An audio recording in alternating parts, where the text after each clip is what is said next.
Welcome to this first episode of History and Now.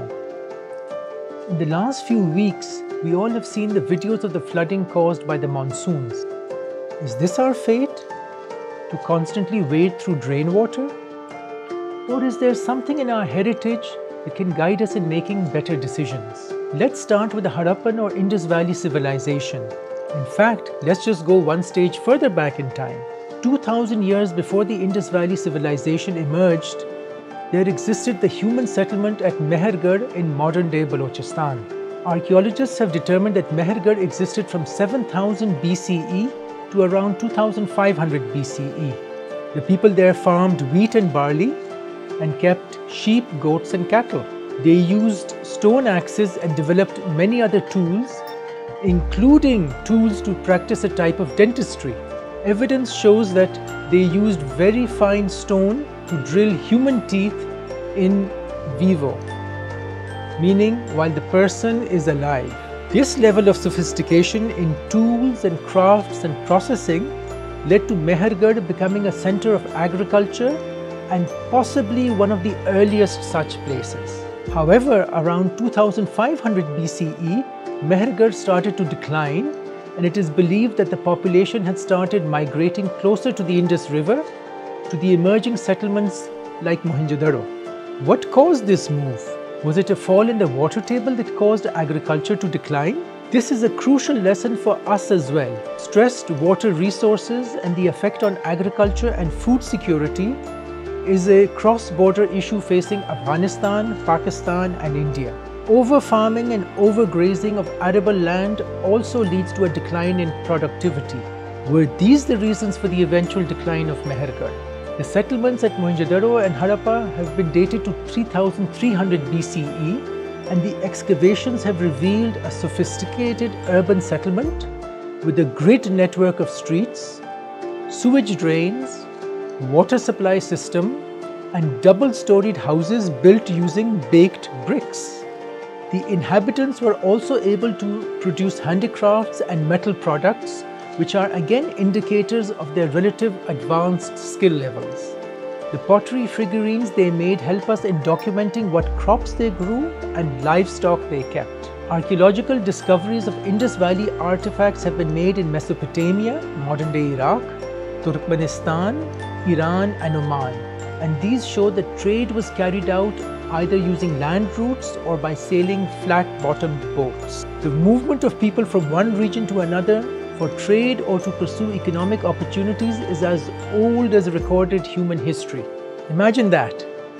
No economic sanctions or immigration police to impede the flow of goods, services and people across land and sea.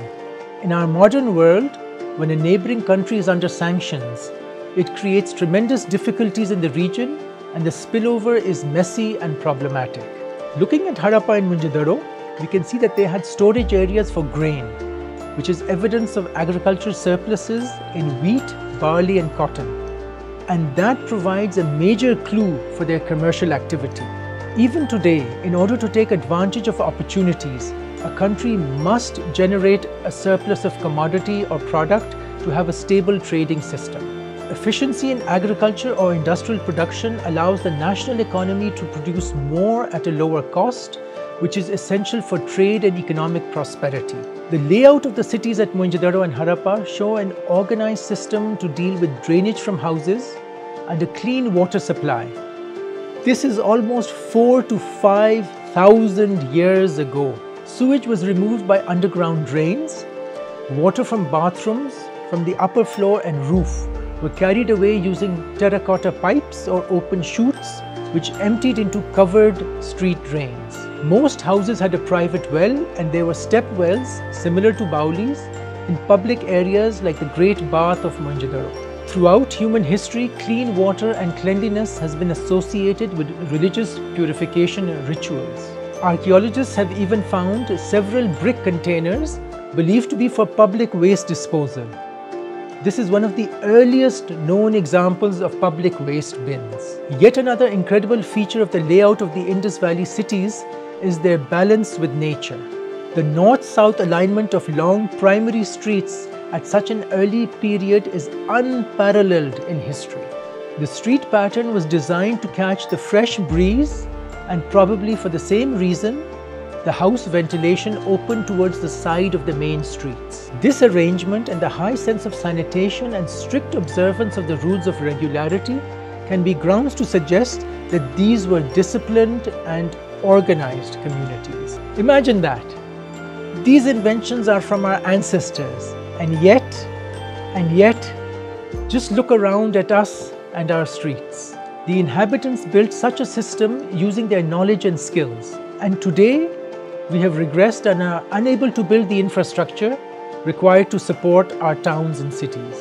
And it's not a question of the size of today's megacities. Studies have shown that Harappa and Mohenjo-daro had populations from 30,000 to 60,000. Yes, that may be comparable to a current village council or union council.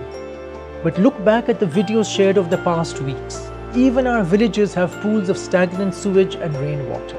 And even before the recent rains, many urban and semi-urban areas of Pakistan have a chronic problem with drainage and sewage, and also access to clean drinking water. Access to clean water is important for humankind to develop and prosper.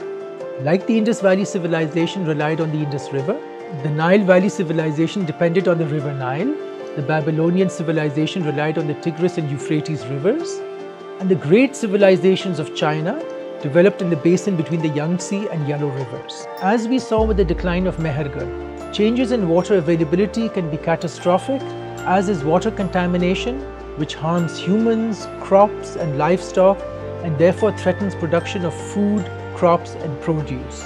The river Indus. The Indus is not just the center of the ancient cities it nurtured, but also the hub of cities that grew from this starting point. Archaeological discoveries have shown that amongst all civilizations of the ancient world, it was the Indus Valley civilization that spread over the widest territorial limit, to include the monsoon-fed rivers in current-day Pakistan and India.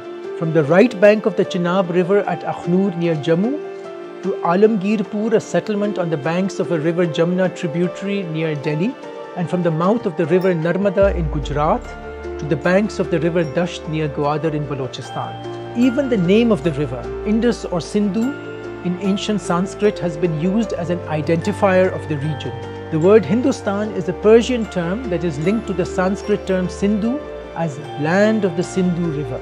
In the last millennium, the use of Hindustan has evolved to mean a region between the Jamuna and Ganges rivers. Our identity as South Asians, whichever side of the border we are, whatever we call this great river in our national or regional language, Mehran, Sindhu, Abbasin, is linked with the Indus River. The river is the heart and poetic soul of the region. This brings us back to our starting point, the destruction caused by the monsoon rains this year. Living along the banks of rivers, do we try to understand our environment and topography? Or do we try to tame nature and force our will upon our surroundings? History teaches us that we must understand our environment and use the resources available to us. Natural resources, technological resources, and our knowledge, to advance and progress, but be aware of the dangers and limitations that are around us. Don't forget to share your feedback. Please like and share the video and subscribe to Pakistan Now. Until next time, Khuda Hafiz.